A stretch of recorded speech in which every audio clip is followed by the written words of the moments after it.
Олон улсын музей өдрийг тохиолдуулан Богд хааны ордон музей энэрхүүн хүч тусгай үзэсгэлэнгээ олон нийтэд хүргэлээ. Тус музей энэ жилийн олон улсын музей өдрийг хуваагдмал дэлхийг нэгтгэж буй музейнүүд урайндаар тэмдэглэж байна. Үзэсгэлэнгийн хүрээнд мэгжиж чанараасыг болон ногоон дээр их бурхтын олон төрлийн дүр бүтээлийг нэг дороос үзэх боломжтой юм а. Богд хааны ордон музейн зүгээс энэхүү үзэсгэлэнгээр дамжуулан асрал инрэл, эв зохицол, инх тайвны үзэл санааг олон нийтэд түгээн дэлгэрүүлэхийг зорж байгаагаа онцоллоо. Тэгээд энэ хүрээндээ манай музей энэрхүүн хүч нэртэй үзэсгэлэнгийн нээлт.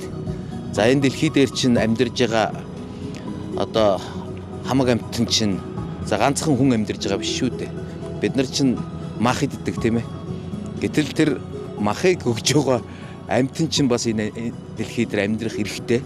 Тийм учраас тэдгээр ч гэсэн амьдрах хэрэгтэй шүү гэдэг өнцгөөс веган хоолны өдөрлөгийг бас энэ музей дээр өнөөдөр бүтээж байна.